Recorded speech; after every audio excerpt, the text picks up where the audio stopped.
러시아 46척, 미국 1척. 이 숫자에 펜타곤이 발칵 뒤집혔습니다. 미국의 유일한 쇄빙선이 폭발했고 세 배를 만들 조선소는 전멸했습니다. 유럽에 부탁했더니 12년을 기다리라 했죠. 그때 한 부국장이 마지막으로 찾아간 나라, 평생 무시해왔던 한국이었습니다. 한국 따위한테 줄 서라고. 하지만 거제도에서 그의 32년 편견이 완전히 무너졌습니다. 그 충격적인 전말을 지금 공개합니다. 시작하기 전 구독과 좋아요, 그리고 대한민국 화이팅 댓글로 한국을 응원해주세요. 러시아 46척, 미국 1척. 이 숫자를 처음 봤을 때 저는 제 눈을 의심했습니다. 북극해를 장악할 수 있는 쇄빙선 보유 현황이었습니다. 러시아는 46척의 쇄빙선을 운용하고 있었습니다. 그중 7척은 원자력 추진이었습니다. 세계에서 가장 강력한 쇄빙선들이었죠. 반면 미국은 고작 2척뿐이었습니다. 그것도 한 척은 수리 중이라 실제 작동하는 건 단 한 척이었습니다. 저는 마이클 브래드쇼라고 합니다. 미국 해안경비대 극지작전국 부국장으로 32년째 근무하고 있습니다. 쇄빙선 함장으로 15년을 보냈고 이후 본부로 올라와 미국의 극지작전을 총괄해왔습니다. 북극해의 얼음을 누구보다 잘 아는 사람이라고 자부했습니다. 그런데 그날 모든 것이 무너졌습니다. 3개월 전 목요일 새벽이었습니다. 전화벨이 울렸습니다. 새벽 3시 47분. 이 시간에 걸려오는 전화는 좋은 소식일 리 없었습니다. 수화기를 들자마자 차가운 목소리가 들려왔습니다. 부국장님, 폴라스타우에서 긴급 상황입니다. 심장이 철렁 내려앉았습니다. 폴라스타우, 미국이 보유한 유일한 중형 쇄빙선이었습니다. 1976년에 건조된 배였죠. 거의 50년 된 노후 선박이었지만 미국에겐 그 배밖에 없었습니다. 무슨 상황이야? 메인 엔진 폭발입니다. 현재 알래스카 해역에서 표류 중입니다. 손이 떨렸습니다. 메인 엔진 폭발이라니. 그건 단순한 고장이 아니었습니다. 배의 심장이 멈춘 거였습니다. 부상자는 3명 중상, 7명 경상입니다. 헬기로 후송 중입니다. 저는 서둘러 옷을 갈아입었습니다. 워싱턴 DC의 새벽 공기는 차가웠습니다. 차를 몰고 본부로 향하는 동안 머릿속이 복잡했습니다. 폴라스타우가 멈추면 미국은 북극해에서 눈과 귀를 잃는 겁니다. 본부에 도착하니 이미 여러 대의 차량이 주차되어 있었습니다. 긴급 상황실에 들어서자 거대한 스크린에 폴라스타우의 위치가 떠 있었습니다. 알래스카 북쪽 해역, 얼음 한가운데서 배가 멈춰 있었습니다. 현재 상황 보고해. 작전관이 화면을 가리키며 말했습니다. 엔진실에서 폭발이 발생했습니다. 원인은 노후화로 추정됩니다. 수리하려면 최소 8개월이 필요합니다. 그것도 부품을 구할 수 있다면요. 8개월. 그 기간 동안 미국은 북극해에 배 한 척 띄울 수 없다는 뜻이었습니다. 폴라시오는 미국의 또 다른 쇄빙선이었습니다. 하지만 작전관의 대답은 암울했습니다. 현재 시애틀 조선소에서 대규모 수리 중입니다. 복귀까지 14개월 예상됩니다. 14개월. 그러니까 앞으로 최소 8개월간 미국은 작동하는 쇄빙선이 단 한 척도 없다는 뜻이었습니다. 회의실이 조용해졌습니다. 누구도 쉽게 입을 열지 못했습니다. 저는 창밖을 바라봤습니다. 동이 트기 시작했습니다. 하지만 제 마음은 점점 더 어두워졌습니다. 그때 누군가 화면을 전환했습니다. 러시아 북방함대 현황이 떴습니다. 쇄빙선 46척, 원자력 쇄빙선 7척, 건조중 4척. 숫자를 보는 순간 등골이 서늘해졌습니다. 러시아는 지금도 새 쇄빙선을 만들고 있었습니다. 세계 최대 규모의 원자력 쇄빙선 리더급도 건조 중이었습니다. 배수량 7만 톤, 두께 4m 얼음도 깨는 괴물이었죠. 그리고 중국. 화면이 바뀌었습니다. 쇄빙선 6척, 추가 건조 계획 3척. 중국도 북극에 발을 들이고 있었습니다. 설룡호 같은 연구용 쇄빙선을 넘어서 이제는 군용 쇄빙선까지 만들고 있었습니다.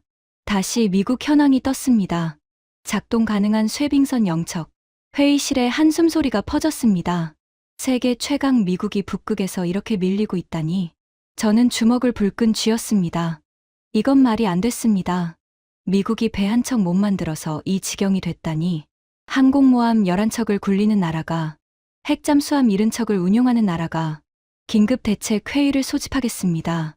제가 말했습니다. 24시간 내로 펜타곤, 국무부, 에너지부 합동 회의를 열어 새 쇠빙선 건조 계획을 세워야 해. 작전관이 고개를 끄덕였습니다. 저는 그때까지만 해도 자신이 있었습니다. 미국이니까. 세계 최강 미국이니까. 마음만 먹으면 못 만들 게 없다고 생각했습니다.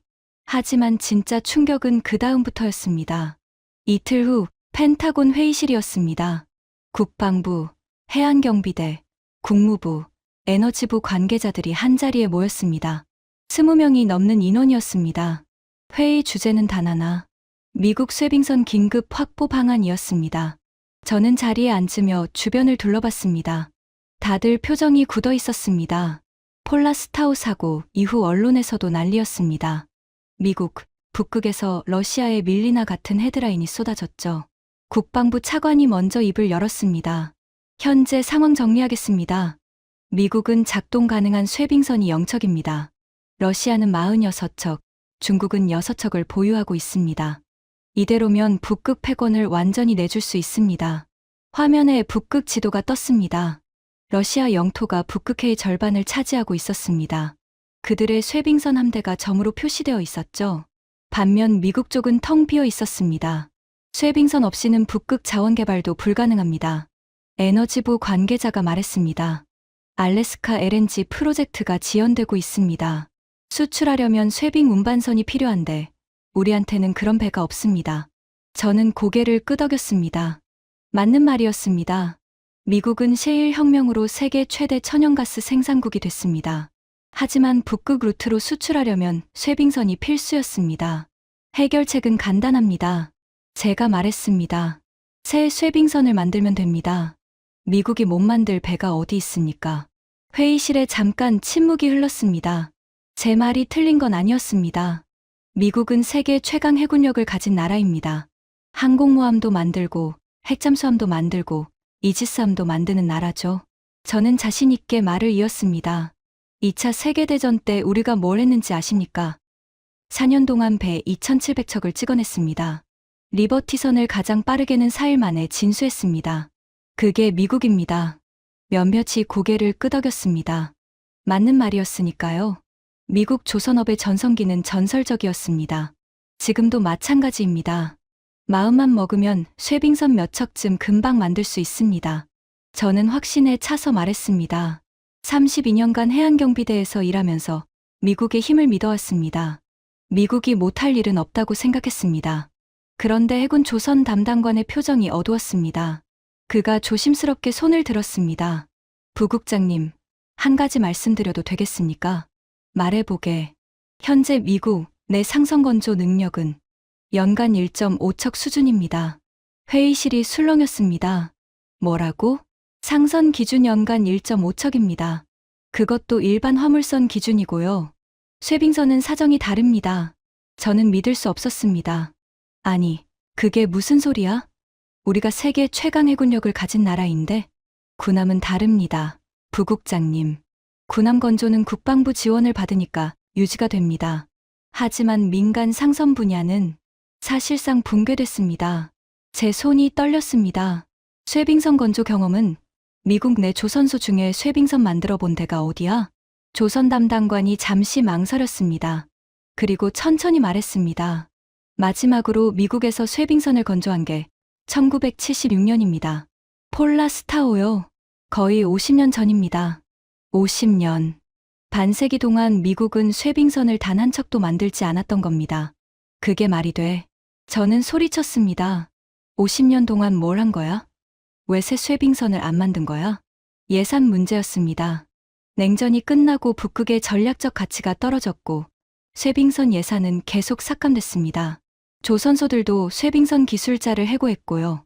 저는 의자에 털썩 주저앉았습니다. 50년간 방치한 결과가 이거였습니다. 러시아가 46척을 만드는 동안 미국은 한 척도 만들지 않았던 겁니다. 지금부터 만들면 되잖아. 기술이 있잖아. 제가 다그치듯 물었습니다. 기술이 없습니다. 부국장님. 쇠빙선 건조 기술은 일반 선박과 다릅니다. 특수 강판 용접, 극저온 내구성 설계, 쇠빙 선용 등 전문 노하우가 필요합니다. 미국 조선소 중 그런 기술을 보유한 곳이 없습니다. 회의실이 조용해졌습니다. 세계 최강 미국. 항공모함 11척을 굴리는 나라, 핵잠수함 70척을 운용하는 나라, 그런 미국이 쇠빙선 한 척 만들 능력이 없다니 저는 믿을 수 없었습니다. 아니, 믿고 싶지 않았습니다. 회의가 잠시 중단됐습니다. 다들 커피를 마시며 복도에서 이야기를 나눴습니다. 저는 창밖을 바라봤습니다. 펜타곤 건물 너머로 워싱턴 D.C.의 스카이라인이 보였습니다. 세계 최강국의 수도. 하지만 지금 제 마음은 무거웠습니다. 젊은 분석관 하나가 다가왔습니다. 제가 아끼는 부하 직원 에밀리였습니다. MIT에서 극지공학을 전공한 박사였죠. 부국장님, 한 가지 여쭤봐도 될까요? 뭔데? 해외 조선소는 검토 안 하시나요? 쇠빙선 기술을 가진 나라가 분명 있을 텐데요. 저는 고개를 저었습니다. 미국 배를 외국에서 만든다고? 체면이 있지. 세계 최강국이 자국 배도 못 만들어서 외국에 손 벌린다고. 말도 안 돼. 하지만 현실적으로, 현실은 미국이 세계 최강이라는 거야. 마음만 먹으면 뭐든 할 수 있어. 조선소 정비하고 기술자 양성하면 돼. 에밀리가 잠시 망설이다가 말했습니다. 그게 얼마나 걸릴까요? 조선소 정비하고 기술자 양성해서 쇠빙선 건조하려면 얼마나 걸릴까요? 저는 대답하지 못했습니다. 사실 저도 모르는 부분이었습니다. 제가 조사한 바로는 최소 10년 이상입니다. 10년. 쇠빙선 건조는 특수 기술이 필요합니다. 영하 50도에서 버티는 선체, 두께 2m 얼음을 깨는 선수, 극저온에서 작동하는 엔진.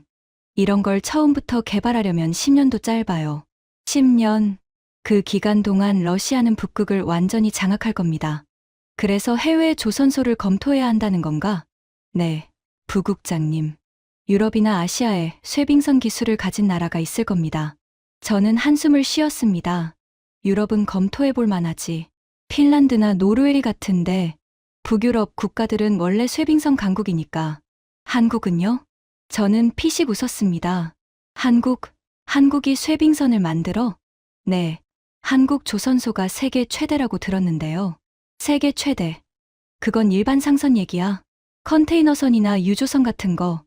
쇠빙선은 완전히 다른 분야야. 에밀리가 고개를 갸웃했습니다. 하지만 한국이 북극 관련 선박을 만든다는 보고서를 본 것 같은데요.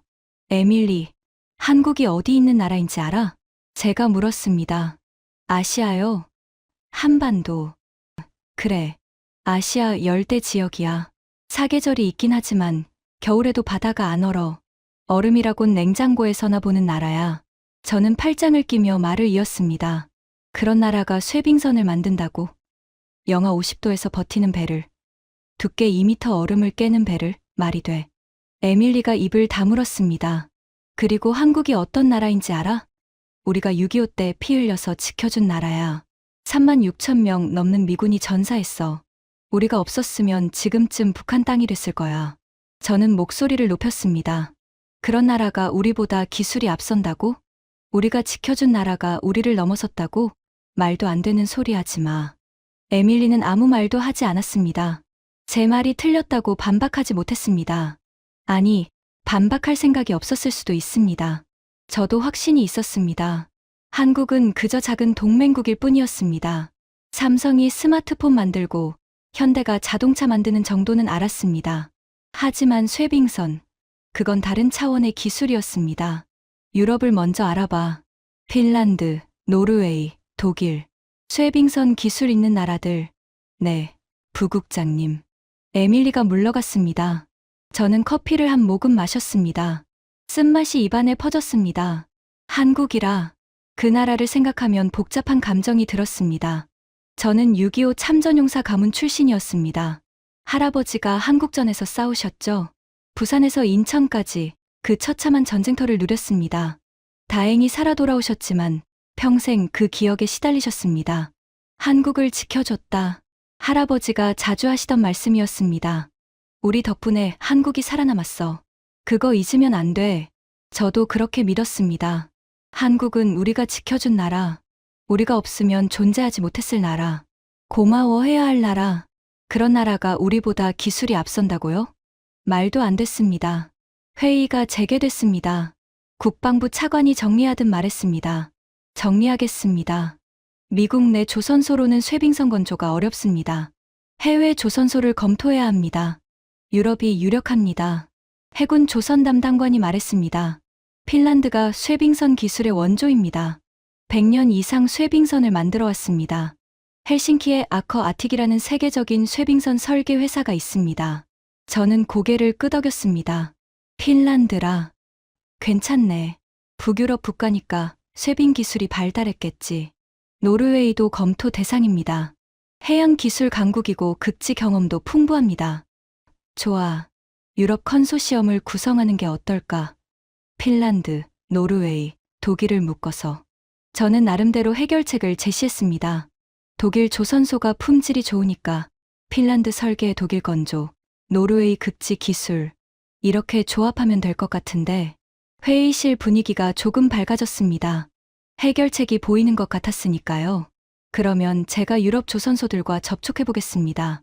조선 담당관이 말했습니다. 빠르게 움직여. 시간이 없어. 네, 부국장님. 회의는 그렇게 마무리됐습니다. 저는 그날 밤 집에 돌아와서도 서류를 검토했습니다. 쇠빙선 사양서, 예산 계획, 건조 일정. 복잡한 숫자들이 눈앞에서 어지럽게 돌았습니다. 그래도 마음 한구석이 놓였습니다. 유럽이 있으니까, 핀란드와 노르웨이가 있으니까, 미국 혼자 못 만들어도 동맹국들이 도와줄 거라고 생각했습니다. 일주일 후 유럽 조선소들의 답변이 도착했습니다. 저는 기대에 찬 마음으로 보고서를 펼쳤습니다. 그리고 눈앞이 캄캄해졌습니다. 핀란드 아커 아틱, 미국 규격의 중형 쇠빙선 건조 가능. 단, 예상 기간 12년. 12년이라고요? 노르웨이 베르겐 조선소. 극지 선박 건조 경험 보유. 예상 기간 10년. 단, 현재 수주 물량으로 인해 착공은 5년 후. 5년 후 착공. 그러면 완공까지 15년. 독일 마이어, 베르프트. 쇠빙선 건조 경험 제한적. 설계부터 시작해야 함. 최소 8년 소요. 저는 보고서를 던졌습니다. 8년, 10년, 12년. 이게 말이 돼? 에밀리가 조심스럽게 말했습니다. 유럽 조선소들도 쇠빙선 건조 경험이 오래됐습니다. 최근 대형 쇠빙선을 만든 적이 거의 없어요. 기술은 있지만 생산 라인이 없는 거죠. 그러면 어쩌라고. 10년 기다리는 동안 러시아가 북극을 다 먹을 거야. 저는 소리쳤습니다. 회의실이 조용해졌습니다. 저는 머리를 감싸 쥐었습니다. 도대체 어떻게 해야 하는 걸까요? 미국 조선소는 기술이 없고 유럽 조선소는 10년 이상 걸린다. 그 사이에 러시아는 북극을 완전히 장악할 겁니다. 그때 에밀리가 다시 입을 열었습니다. 부국장님, 아시아는 검토 안 해보셨나요? 아시아? 일본 말이야? 네, 일본도 있고 한국도 있습니다.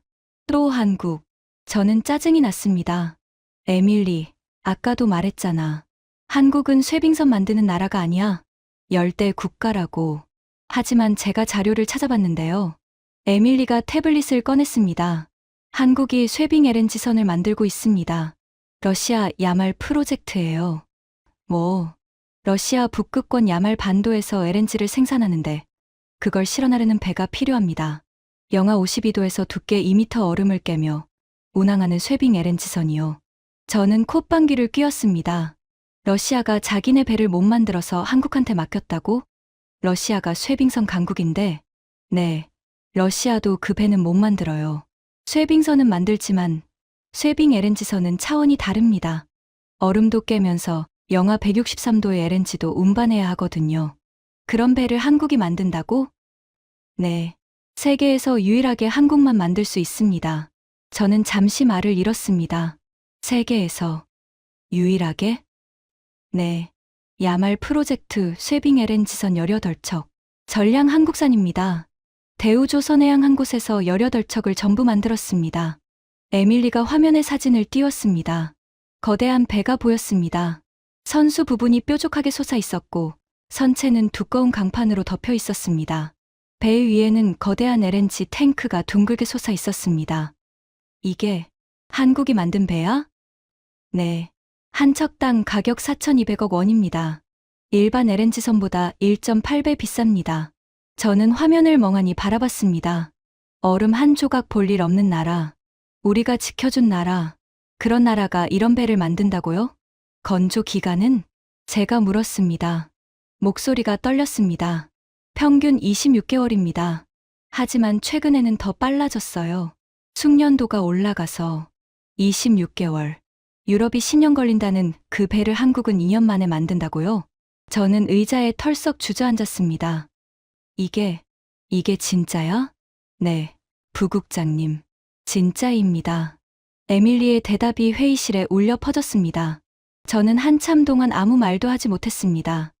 한국, 그 작은 나라, 우리가 지켜줬다고 생각한 그 나라가 우리가 못 만드는 배를 만들고 있었습니다. 세계에서 유일하게. 그날 밤, 저는 잠을 이룰 수 없었습니다. 한국이 쇠빙 LNG선을 만든다고요? 세계에서 유일하게. 에밀리가 보여준 그 사진이 머릿속에서 떠나지 않았습니다. 거대한 선체, 두꺼운 강판, 둥근 LNG 탱크, 영하 52도에서 얼음을 깨며 운항하는 배. 그런 배를 한국이 만든다니 믿을 수 없었습니다. 아니, 믿고 싶지 않았습니다. 다음 날 아침, 저는 결심했습니다. 직접 확인해 보기로요. 미국 조선소의 현황을. 정말 우리가 쇠빙선을 못 만드는 건지. 일주일 후, 저는 필라델피아에 있었습니다. 필리 조선소. 미국 동부 최대의 민간 조선소였습니다. 2차 세계대전 때 수백 척의 배를 찍어냈던 역사적인 곳이었죠. 저는 그곳에서 미국 조선업의 현주소를 확인하고 싶었습니다. 조선소 정문에 들어서는 순간 첫 번째 충격이 왔습니다. 텅 비어 있었습니다. 거대한 도크가 3개 있었는데 배가 한 척도 없었습니다. 크레인들은 녹슬어 있었고 작업장 건물들은 페인트가 벗겨져 있었습니다. 인적이 드물었습니다. 예전 사진에서 봤던 활기찬 모습은 어디에도 없었습니다. 여기가 미국 최대 민간 조선소라고요? 제가 물었습니다. 안내를 맡은 조선소 관계자가 쓴웃음을 지었습니다. 50대 후반의 남자였습니다. 이름은 톰 해리슨. 이 조선소에서 35년을 일했다고 했습니다. 예전에는 달랐습니다. 부국장님. 제가 처음 들어왔을 때만 해도 직원이 8,000명이었어요. 지금은 1,200명 남았습니다. 8,000명에서 1,200명으로? 네. 80년대부터 계속 줄었습니다. 일감이 없어서요. 우리는 도크를 따라 걸었습니다. 콘크리트 바닥에 잡초가 자라고 있었습니다. 예전에는 용접 불꽃이 튀고 망치 소리가 울렸을 곳이 지금은 고요했습니다. 연간 생산량이 어느 정도입니까? 상선 기준 한 척에서 1.5척 정도입니다. 1.5척이요? 네. 그것도 운이 좋을 때요. 작년에는 한 척도 못 만들었습니다. 저는 귀를 의심했습니다. 한 척도요? 일감이 없었습니다. 해외 조선소가 더 싸고 빠르거든요. 미국 선주들도 해외에서 배를 만들어요. 우리는 작업장 안으로 들어갔습니다. 천장이 높은 거대한 공간이었습니다. 하지만 기계들은 대부분 멈춰 있었습니다. 가동 중인 건 전체의 20%도 안 돼 보였습니다. 쇠빙선 건조 경험은 있습니까? 제가 물었습니다. 톰이 고개를 저었습니다. 없습니다. 저도 35년 일했지만 쇠빙선은 한 번도 만들어 본 적 없어요. 미국 내 다른 조선소는요? 마찬가지일 겁니다. 미국에서 마지막으로 쇠빙선을 만든 게 1976년이니까요. 50년 전이에요. 그때 기술자들은 다 은퇴했거나 돌아가셨습니다. 저는 한숨이 나왔습니다. 기술 자체는 있지 않습니까? 도면이라든가 설계 자료라든가. 도면은 있을 겁니다. 하지만 쇠빙선은 도면만 있다고 되는 게 아닙니다. 톰이 벽에 걸린 선박 사진을 가리켰습니다. 저건 일반 화물선입니다. 강판 두께가 20mm 정도예요. 쇠빙선은 다릅니다. 강판 두께가 60mm가 넘어요. 3배 두꺼운 강판을 용접하려면 특수 장비가 필요합니다.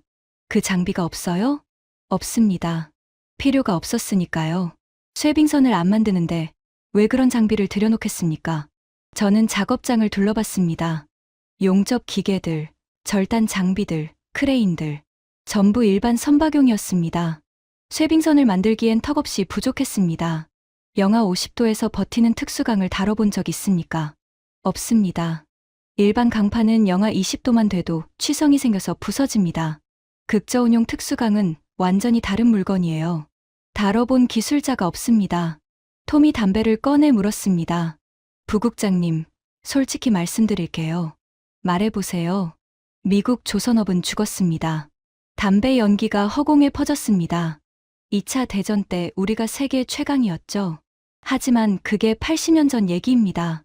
전쟁 끝나고 일본에 밀렸고 한국에 밀렸고 지금은 중국에도 밀립니다. 우리 점유율이 세계 시장의 1%도 안 돼요. 1%요? 네.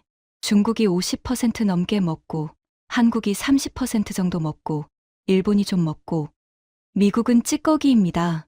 저는 멍하니 서 있었습니다. 세계 최강 미국. 항공모함 11척을 굴리는 나라. 핵잠수함 70척을 운용하는 나라. 그런 미국의 조선업이 세계 시장의 1%도 안 된다니. 군함은 다르지 않습니까? 우리가 항공모함도 만들고 이지스함도 만들잖아요.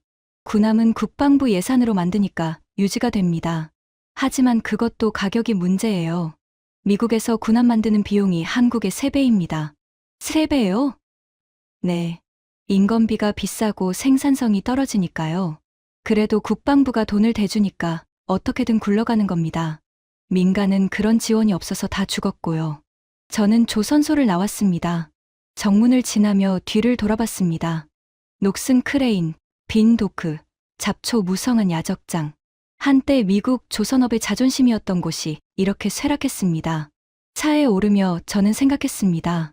이게 현실이구나. 미국은 정말로 쇠빙선을 만들 능력이 없구나. 하지만 유럽이 있었습니다. 핀란드와 노르웨이가 있었습니다. 그들이 도와줄 거라고 믿었습니다. 그런데 그 믿음마저 무너지는 데는 오래 걸리지 않았습니다. 2주 후, 저는 핀란드 헬싱키에 있었습니다. 아커 아틱, 세계 최고의 쇠빙선 설계 회사였습니다. 100년 넘게 쇠빙 기술을 축적해온 곳이었죠. 핀란드는 발틱해가 겨울마다 얼어붙기 때문에 쇠빙선 없이는 물류가 멈춥니다. 그래서 쇠빙 기술이 발달할 수밖에 없었습니다. 저는 기대에 부풀어 있었습니다. 여기라면 해결책을 찾을 수 있을 거라고. 회의실에는 아커 아틱의 수석 엔지니어가 기다리고 있었습니다. 60대 초반의 남자, 이름은 마티 코르오넨. 40년간 쇠빙선을 설계해온 전문가였습니다. 반갑습니다. 브래드쇼 부국장님. 반갑습니다. 바쁘실 텐데 시간 내주셔서 감사합니다. 우리는 악수를 나눴습니다. 그의 손은 거칠었습니다. 현장에서 일해온 사람의 손이었죠. 미국 해안경비대에서 새 쇠빙선을 원한다고 들었습니다. 네. 현재 작동 가능한 쇠빙선이 없는 상황입니다. 가능한 빨리 새 쇠빙선이 필요합니다. 어떤 사양을 원하십니까? 저는 준비해온 자료를 꺼냈습니다. 배수량 2만 톤급, 두께 1.8m 얼음을 연속 쇠빙할 수 있는 중형 쇠빙선입니다. 북극해 연중 작전이 가능해야 합니다. 마티가 자료를 살펴봤습니다. 그의 표정이 점점 굳어졌습니다. 부국장님, 솔직히 말씀드려도 되겠습니까? 말씀하세요. 이 사양이면 설계에만 3년이 걸립니다. 3년이요? 네. 그리고 건조에 8년에서 9년. 총 12년 정도 예상됩니다. 저는 숨이 막혔습니다. 12년이요? 그렇게 오래요? 쇠빙선은 복잡한 배입니다. 일반 선박과 완전히 다릅니다. 선체 구조, 추진 시스템, 내한 설계, 전부 특수하게 만들어야 합니다. 핀란드가 쇠빙선 강국 아닙니까? 100년 경험이 있다면서요. 마티가 쓴웃음을 지었습니다. 100년 경험이 있죠? 하지만 그건 발틱해용 소형 쇠빙선입니다. 미국이 원하는 북극해용 중형 쇠빙선은 다릅니다. 더 크고, 더 강력하고, 더 복잡합니다. 그래도 12년은 너무 길지 않습니까? 우리 조선소 사정도 있습니다. 현재 주문이 밀려 있어요. 유럽연합에서 발틱해 쇠빙선 현대화 프로젝트가 진행 중입니다. 그 물량만 소화하는데 5년이 걸립니다. 저는 의자에 기대 앉았습니다. 그러면 착공 자체가 5년 후라는 말씀이십니까? 그렇습니다. 죄송합니다. 핀란드 출장은 그렇게 끝났습니다. 다음은 노르웨이였습니다. 오슬로에서 베르겐 조선소 관계자를 만났습니다. 노르웨이는 북해 유전 개발로 해양 기술이 발달한 나라였습니다. 극지 환경에서 운용하는 해양 플랫폼을 많이 만들었죠. 하지만 결과는 비슷했습니다. 쇠빙선 건조 경험이 제한적입니다. 최근 20년간 대형 쇠빙선을 만든 적이 없어요. 예상 기간은요? 설계부터 시작한다면 10년은 잡아야 합니다. 독일도 마찬가지였습니다. 함부르크의 마이어 베르프트 조선소, 크루즈선으로 유명한 곳이었습니다. 정밀한 기술력은 인정받았지만 쇠빙선은 영역이 달랐습니다. 쇠빙선요? 저희는 전문 분야가 아닙니다. 기술적으로 불가능하진 않지만 처음부터 개발해야 합니다. 최소 8년은 걸릴 겁니다. 유럽 순방을 마치고 워싱턴으로 돌아오는 비행기 안에서 저는 창밖을 바라봤습니다. 대서양의 푸른 바다가 보였습니다. 저 아래 어딘가에 러시아 쇠빙선들이 항해하고 있겠죠. 46척의 쇠빙선이, 그중 7척은 원자력으로. 그리고 미국은 한 척도 없습니다. 유럽도 도와줄 수 없습니다. 10년, 12년. 그 기간 동안 러시아는 북극을 완전히 장악할 겁니다. 머리가 지끈거렸습니다. 도대체 어떻게 해야 하는 걸까요? 워싱턴에 돌아와서 저는 마지막 희망을 걸었습니다. 일본, 아시아의 조선 강국이었습니다. 1960년대에 세계 조선업을 평정했던 나라죠. 미쓰비시, 가와사키, IHI 같은 대형 조선소들이 있었습니다. 쇠빙선 기술은 없더라도 최소한 건조 능력은 있을 거라 생각했습니다. 일본 경제산업성 관계자와 화상회의를 잡았습니다. 화면에 50대 중반의 남자가 나타났습니다. 이름은 타나카 히로시. 일본 조선업계를 담당하는 과장이었습니다. 브래드쇼 부국장님, 만나 뵙게 되어 영광입니다. 감사합니다.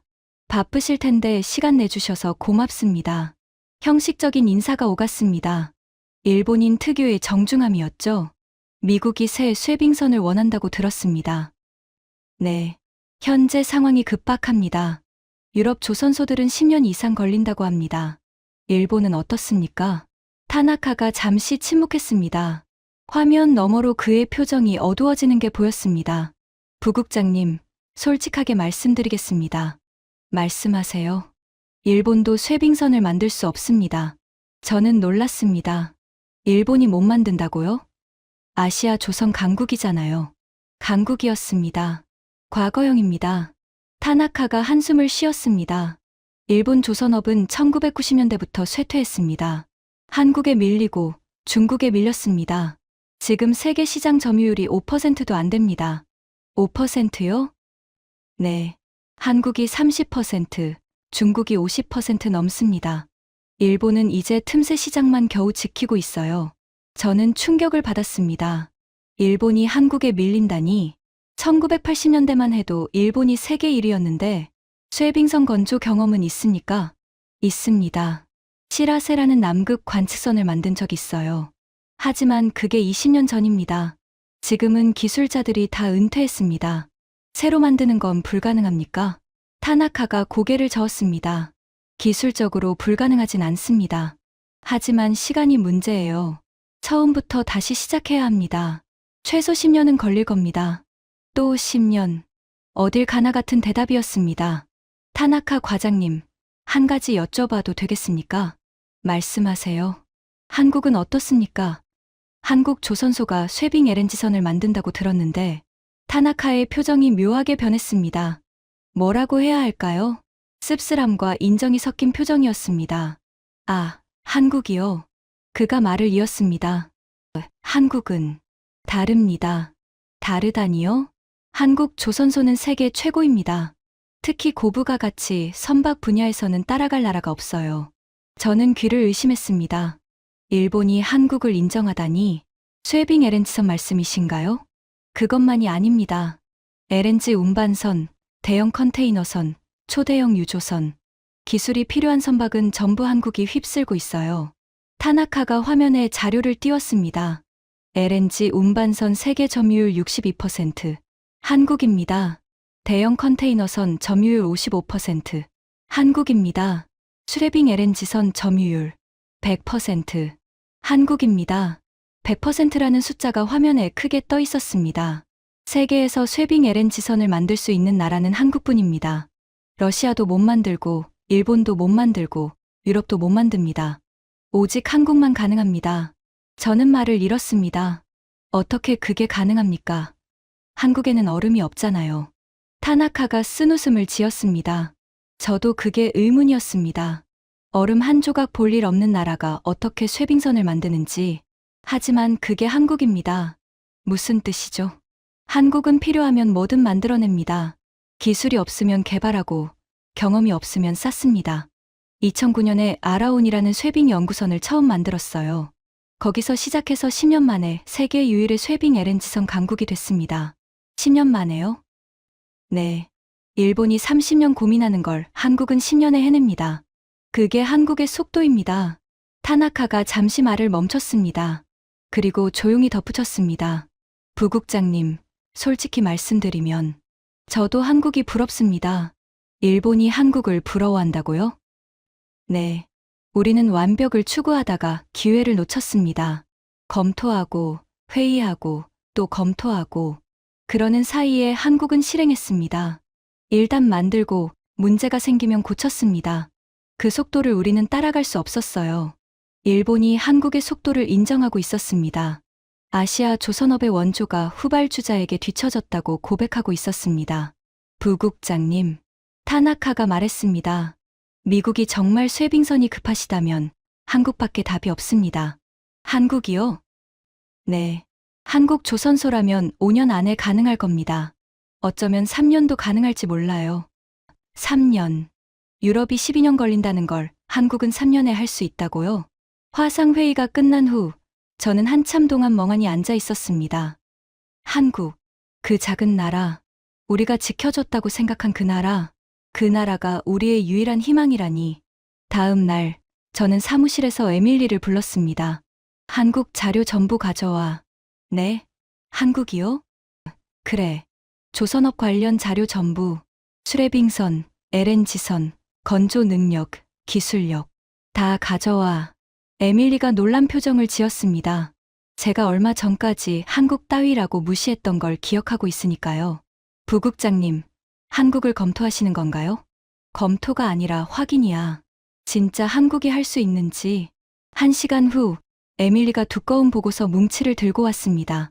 가져왔습니다. 한국 조선업 현황, 야말 프로젝트 상세 보고서, 쇠빙 기술 분석 자료까지. 저는 보고서를 펼쳤습니다. 첫 페이지부터 숫자가 쏟아졌습니다. 한국 조선업 세계 시장 점유율, LNG 운반선 62%, 대형 컨테이너선 55%, 초대형 유조선 48%, 수레빙 LNG선 100%, 100%라는 숫자가 눈에 박혔습니다. 이게 진짜야? 100%? 네, 부국장님. 세계에서 쇠빙 LNG선을 건조할 수 있는 조선소는 한국에만 있습니다. HD 현대중공업, 삼성중공업, 하나오션. 이 세 곳뿐입니다. 저는 다음 페이지를 넘겼습니다. 야말 프로젝트 쇠빙 LNG선, 발주처 러시아 노바텍, 건조사 하나오션 9 대우조선해양, 척수 18척, 한 척당 가격 4,200억 원, 총 계약 금액 7조 5,600억 원, 7조 원이 넘는 계약이었습니다. 한 조선소가 단일 프로젝트로 7조 원을 수주한 겁니다. 이 배가 어떤 배야? 자세히 설명해봐. 에밀리가 태블릿에서 영상을 틀었습니다. 거대한 배가 얼음을 깨며 전진하는 장면이었습니다. 두꺼운 얼음이 선수에 부딪혀 산산조각 났습니다. 쩍, 쩍, 쩍. 얼음 깨지는 소리가 스피커로 울려 퍼졌습니다. 이게 쇠빙 LNG선입니다. 아이스 클래스 R7 등급이에요. R7이 뭐야? 급지 운항 등급입니다. 두께 2.1m 얼음을 연속 쇠빙하며 운항할 수 있다는 뜻이에요. 영하 52도에서도 작동합니다. 영하 52도? 네. 시베리아 북극권 겨울 기온이에요. 일반 선박은 영하 30도만 돼도 장비가 멈춥니다. 기름이 얼고 고무가 부서지고 전자장비가 오작동하거든요. 영상에서 배가 계속 전진했습니다. 끝없이 펼쳐진 빙원을 가르며 나아갔습니다. 이 배가 어떻게 얼음을 깨는 거야? 특수 선형입니다. 선수가 얼음 위로 올라타서 무게로 깨는 방식이에요. 그리고 아지포드 추진 시스템이 있습니다. 아지포드? 360도 회전하는 추진기예요. 얼음에 갇혀도 전진, 후진, 회전이 자유롭습니다. 일반 스크루로는 불가능한 기동이죠. 저는 영상을 멍하니 바라봤습니다. 이런 배를 한국이 만든다고? 네. 세계에서 유일하게 한국만 만들 수 있습니다. 어떻게 가능한 거야? 한국에는 얼음이 없잖아. 에밀리가 다른 자료를 꺼냈습니다. 한국은 2009년에 아라온이라는 쇠빙 연구선을 건조했습니다. 국내 최초의 쇠빙선이었어요. 거기서 기초 기술을 쌓았습니다. 2009년. 그러면 불과 15년 전인데, 네. 15년 만에 세계 유일의 쇠빙 LNG선 강국이 됐습니다. 15년. 미국이 50년간 쇠빙선을 한 척도 못 만드는 사이, 한국은 0에서 시작해서 세계 1위가 됐습니다. 건조 기간은 얼마나 돼? 야말 프로젝트 기준 평균 26개월입니다. 최근에는 더 빨라졌어요. 숙련도가 올라가서 26개월이면 2년 조금 넘는 건데, 네. 유럽이 12년 걸린다는 걸 한국은 2년에 합니다. 저는 보고서를 덮었습니다. 손이 떨렸습니다. 이게 진짜라고? 네. 부국장님. 전부 검증된 자료입니다. 직접 확인하고 싶으시면 한국에 가야겠어. 제가 말했습니다. 뭐라고요? 한국에 직접 가봐야겠어. 조선소를 눈으로 봐야 믿을 수 있을 것 같아. 에밀리가 놀란 표정을 지었습니다. 부국장님이 직접 가신다고요? 그래. 내가 직접 확인해야 해. 저는 창밖을 바라봤습니다. 32년간 해안경비대에서 일했습니다. 미국의 힘을 믿었습니다. 미국이 최고라고 생각했습니다. 그런데 지금 우리가 못 만드는 배를 한국이 만들고 있습니다. 유럽도 못 만들고 일본도 못 만드는 배를 믿을 수 없었습니다. 직접 봐야 믿을 수 있을 것 같았습니다. 비행기 예약해. 한국 거제도 하나오션 조선소. 네, 부국장님. 인천국제공항에 내린 건 저녁 7시였습니다. 14시간 비행이었습니다. 워싱턴에서 서울까지. 시차 때문에 머리가 멍했습니다. 에밀리와 함께 입국 심사대를 통과했습니다. 공항은 깨끗하고 현대적이었습니다. 곳곳에 로봇이 돌아다니며 청소를 하고 있었습니다. 이게 인천공항이야? 네. 세계공항 서비스 평가 1위를 여러 번 한 곳이에요. 저는 고개를 끄덕였습니다. 미국 공항들과는 차원이 달랐습니다. JFK나 LAX는 시설이 낡고 복잡한데 여기는 모든 게 깔끔하고 효율적이었습니다. 공항을 빠져나와 KTX를 탔습니다. KTX가 뭐야? 한국 고속철도입니다. 서울에서 부산까지 2시간 30분이에요. 2시간 30분. 그 거리를? 네. 시속 300km로 달립니다. 기차가 출발했습니다. 창밖으로 서울의 야경이 스쳐 지나갔습니다. 고층 빌딩들, 반짝이는 조명들, 바쁘게 움직이는 사람들. 서울이 이렇게 발전했어? 한국 경제가 세계 12위입니다. 1인당 국민소득이 35,000달러예요. 35,000달러? 6.25 직후에 67달러였다면서? 네. 70년 만에 500배 넘게 성장했습니다. 저는 창밖을 바라봤습니다. 할아버지가 싸웠던 땅, 폐허였던 나라, 그 나라가 이렇게 변해 있었습니다. 부산역에서 내려 차를 타고 거제도로 향했습니다. 밤 11시가 넘어 호텔에 도착했습니다. 내일 아침 8시에 조선소 방문입니다. 알았어. 저는 침대에 누웠지만 잠이 오지 않았습니다. 내일이면 알게 될 겁니다. 한국이 정말 그런 배를 만들 수 있는지, 아니면 전부 과장된 얘기인지. 솔직히 말하면 저는 아직도 반신반의였습니다. 한국이 대단하다는 건 자료로 봤습니다. 숫자도 봤고 영상도 봤습니다. 하지만 마음 한구석에서는 여전히 의문이 들었습니다. 정말 한국이 미국보다 나을 수 있을까? 우리가 지켜준 나라가 우리를 넘어섰을까? 그건 직접 봐야 알 수 있을 것 같았습니다. 다음 날 아침, 호텔 로비에서 한국 측 관계자를 만났습니다. 50대 초반의 남자였습니다. 하나오션 조선소 기술이사라고 자기소개를 했습니다. 이름은 박진호. 멀리서 오셨습니다. 환영합니다. 브래드쇼 부국장님. 감사합니다. 조선소를 직접 보고 싶어서 왔습니다. 그러시죠.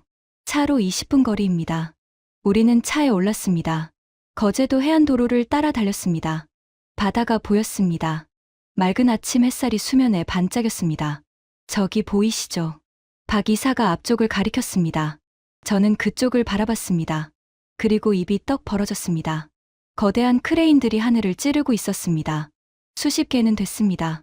그 아래로 거대한 선박들이 줄지어 있었습니다. 도크마다 배가 있었습니다. 크레인이 움직이고 용접 불꽃이 튀고 수천 명의 인원이 개미처럼 일하고 있었습니다. 이게 하나오션 조선소입니까? 네. 세계 최대 조선소 중 하나입니다. 연간 건조 능력이 180만 CCT입니다. 180만 CCT? 환산톤 수입니다. 대략 연간 LNG선 30척, 컨테이너선 20척, 유조선 15척을 동시에 건조할 수 있습니다. 연간 60척 이상. 미국 전체 조선소가 연간 1.5척 만드는 걸 이 조선소 하나가 60척 만든다고요? 차가 조선소 정문을 통과했습니다. 안으로 들어가니 규모가 더 실감났습니다. 골리앗 크레인이라고 부르는 거대한 크레인이 도크 위를 가로지르고 있었습니다. 높이가 100m는 넘어 보였습니다. 저 크레인으로 선박 블록을 들어 올립니다. 한 번에 2,000톤까지 가능해요. 2,000톤을? 네. 배를 통째로 만드는 게 아니라 블록 단위로 만들어서 조립합니다. 그래서 빠른 겁니다. 우리는 도크로 내려갔습니다. 가까이서 보니 배의 크기가 실감났습니다. 거대한 선체가 도크를 가득 채우고 있었습니다. 길이만 300m가 넘어 보였습니다. 이게 쇠빙 LNG선입니까? 네. 북극이 프로젝트 물량입니다. 야말 프로젝트 후속이에요. 저는 선체를 올려다봤습니다. 두꺼운 강판이 겹겹이 붙어 있었습니다. 일반 선박과는 확실히 달랐습니다. 선수 부분은 특수한 곡선을 그리고 있었습니다. 얼음을 타고 올라가 무게로 깨는 구조라고 했죠. 선체 강판 두께가 어느 정도입니까? 부위마다 다릅니다. 가장 두꺼운 곳이 70mm예요. 70mm. 그걸 어떻게 용접합니까? 특수 용접 기술이 필요합니다. 영하 60도에서도 균열이 안 생기는 용접이에요. 세계에서 이 기술을 가진 조선소가 저희뿐입니다. 저는 손으로 강판을 만져봤습니다. 차갑고 단단했습니다.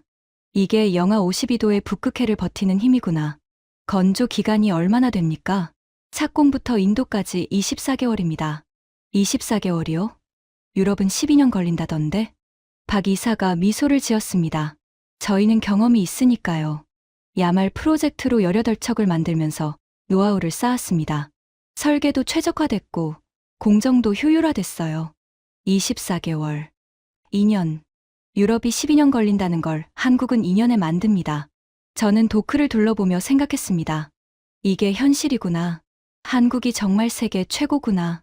믿기 어려웠지만 눈앞에 증거가 있었습니다. 거대한 선박, 움직이는 크레인, 수천 명의 기술자들. 이건 과장이 아니었습니다. 브래드쇼 부국장님. 박 이사가 말했습니다. 미국이 새 쇠빙선을 원한다고 들었습니다. 네. 현재 작동하는 쇠빙선이 없는 상황입니다. 저희가 도와드릴 수 있습니다. 저는 박 이사를 바라봤습니다. 정말입니까? 네. 미국이 원하는 사양을 말씀해 주시면 검토해 보겠습니다. 그 순간 이상한 감정이 밀려왔습니다.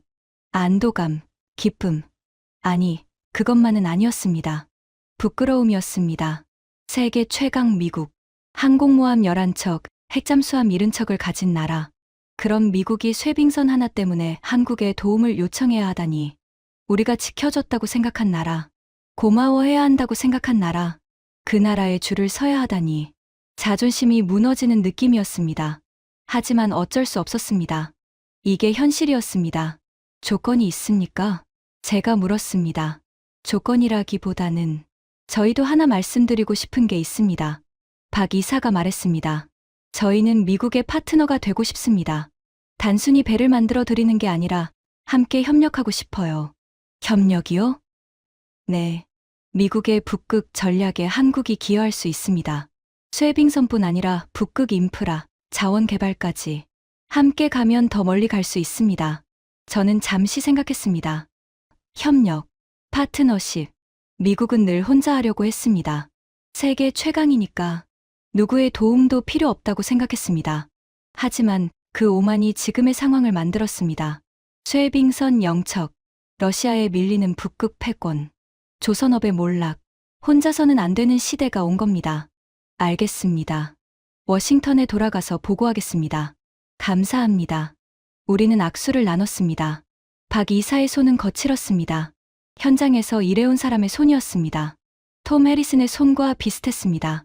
하지만 톰의 조선소는 죽어가고 있었고 박 이사의 조선소는 세계를 제패하고 있었습니다. 같은 조선업인데 이렇게 다를 수 있다니. 저는 다시 한번 주변을 둘러봤습니다. 거대한 도크, 움직이는 크레인, 불꽃 튀는 용접 현장. 한국, 얼음 한 조각 없는 나라가 세계 유일의 쇠빙선 강국이 됐습니다. 어떻게 이게 가능한 걸까요? 그 답을 찾기 위해 저는 좀 더 한국에 머물기로 했습니다. 조선소 투어는 계속됐습니다. 박 이사가 저를 또 다른 도크로 안내했습니다. 거기에는 방금 완성된 배가 떠 있었습니다. 바다에 진수된 지 얼마 안 된 것 같았습니다. 이건 뭔가요? 3개월 전에 인도된 쇠빙 LNG선입니다. 시운전을 마치고 곧 러시아로 출항할 예정이에요. 저는 배를 올려다봤습니다. 거대했습니다. 길이 299m, 폭 50m. 미식 축구장 3개를 이어붙인 크기였습니다. 선수 부분은 예리하게 솟아 있었고 선체는 두꺼운 강판으로 감싸여 있었습니다. 배 위에는 거대한 구형 LNG 탱크 4개가 늘어서 있었습니다. 저 탱크 하나에 LNG가 얼마나 들어갑니까? 4만 입방미터입니다. 4개 합치면 17만 입방미터예요. 서울 시민 전체가 한 달간 쓸 수 있는 가스량입니다. 17만 입방미터의 LNG를 싣고 영하 52도의 북극해를 항해한다. 두께 2m 얼음을 깨면서 상상이 안 됐습니다. 건조 기간이 얼마나 걸렸습니까? 이 배는 22개월 만에 완성됐습니다. 22개월이요?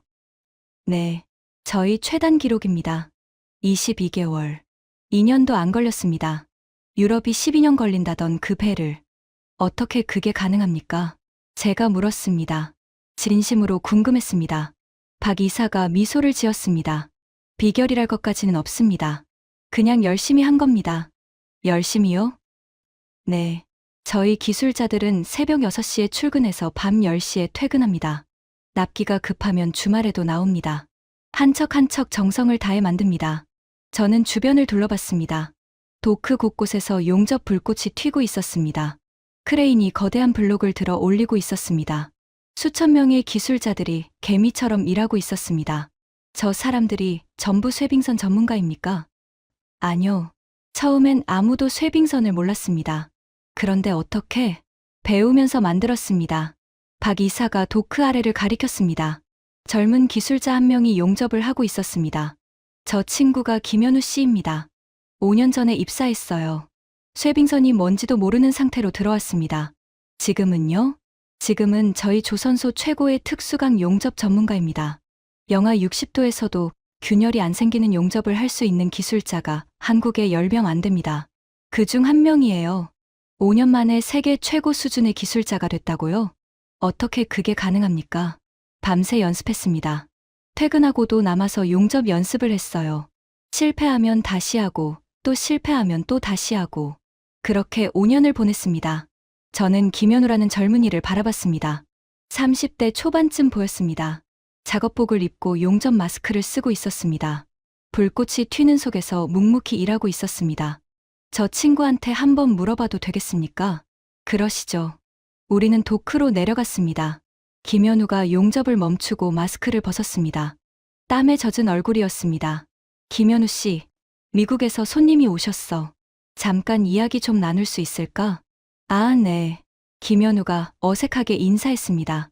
안녕하세요. 안녕하세요. 용접 기술이 대단하다고 들었습니다. 아, 아닙니다. 아직 배우는 중입니다. 겸손한 대답이었습니다. 하지만 박 이사의 말로는 한국 최고 수준이라고 했습니다. 쇠빙선 만드는 게 어렵습니까?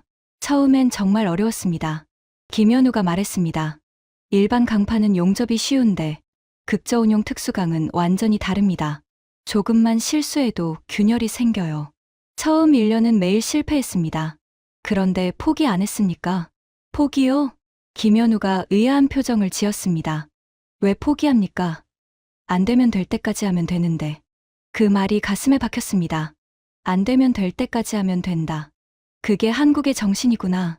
미국 조선소에서도 일해본 적 있습니까? 아니요. 한 번도 없습니다. 그런데 어떻게 이런 기술을 익혔습니까? 가르쳐준 사람이 있었습니까? 선배들한테 배웠습니다. 그리고 직접 연구했어요.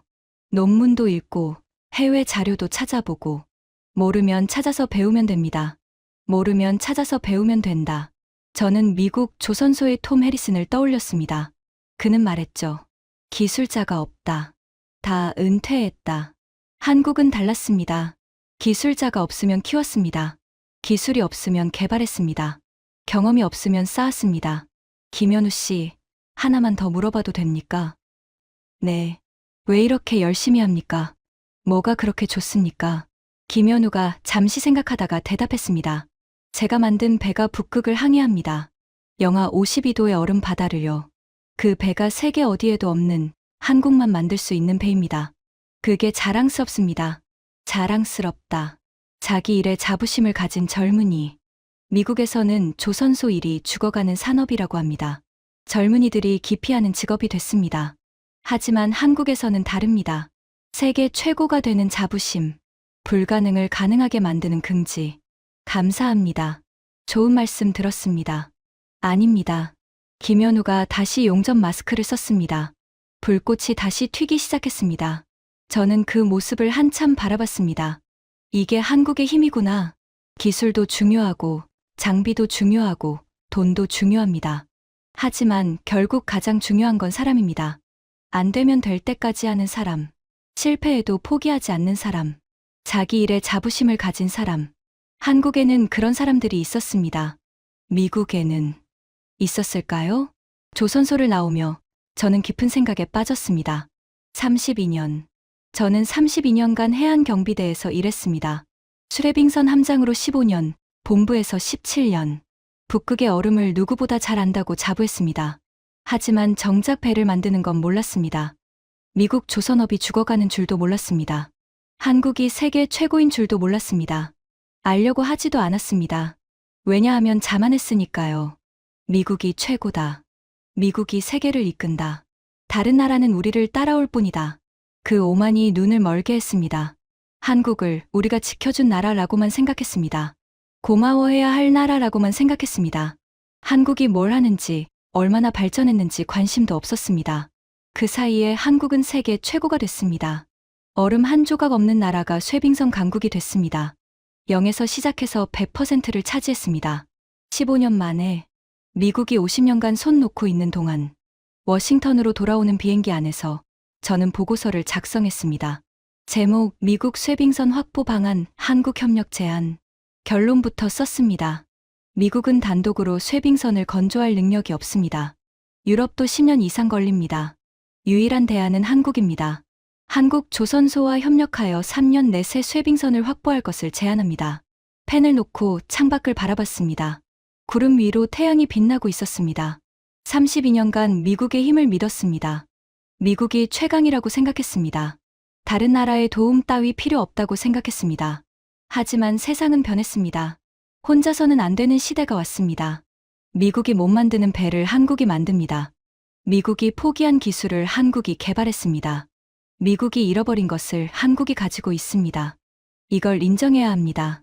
자존심 따위 내려놓아야 합니다. 워싱턴에 도착한 다음 날, 저는 펜타곤에서 보고를 했습니다. 국방부 차관, 해안경비대 사령관, 국무부 관계자들이 모인 자리였습니다.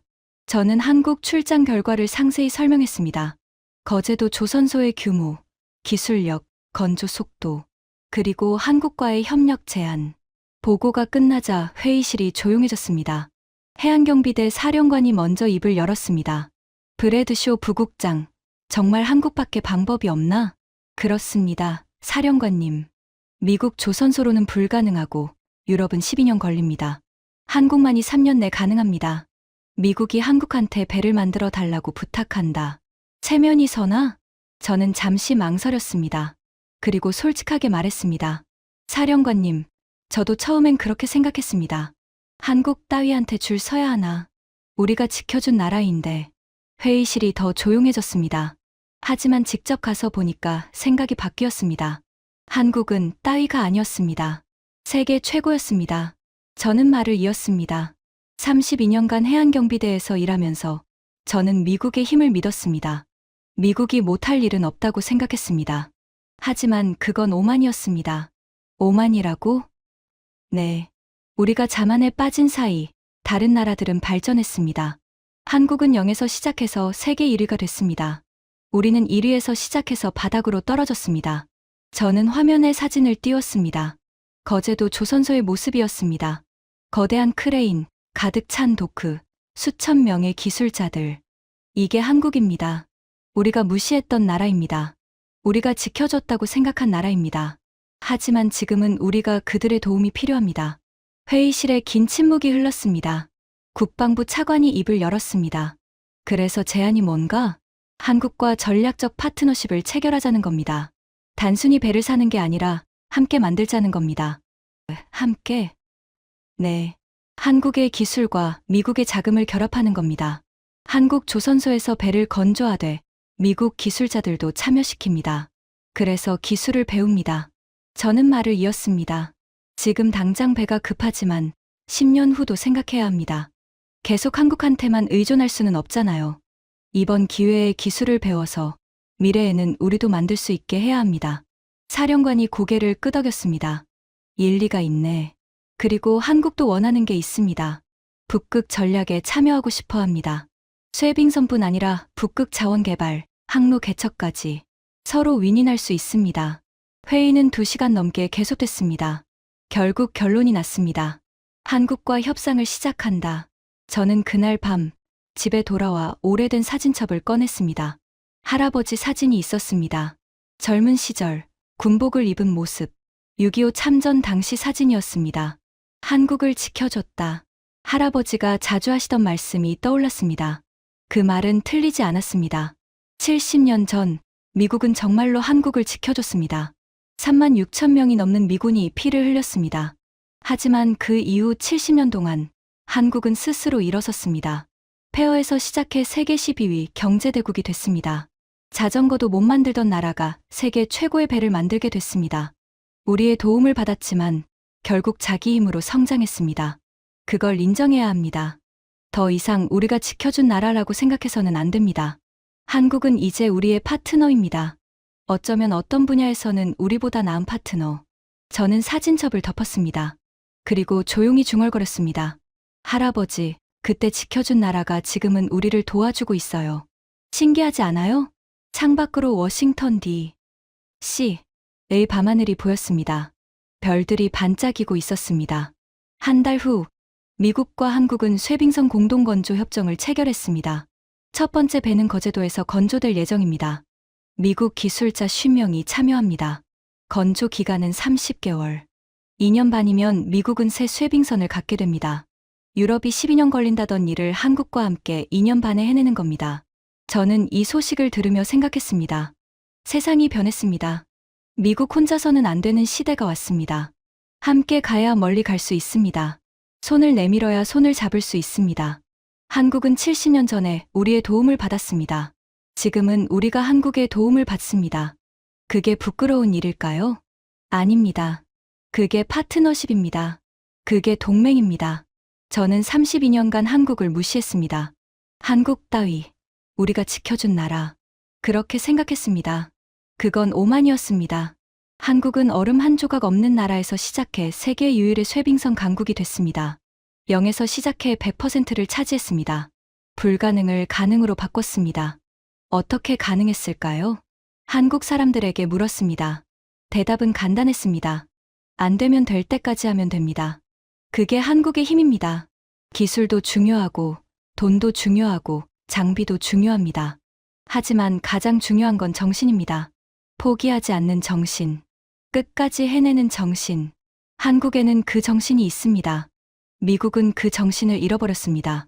자만에 빠져 노력을 게을리했습니다. 그 결과가 쇠빙선 영척입니다. 하지만 아직 늦지 않았습니다. 배울 수 있습니다. 다시 시작할 수 있습니다. 한국에서 배우겠습니다. 32년간 무시했던 그 나라에서 이제는 배우겠습니다.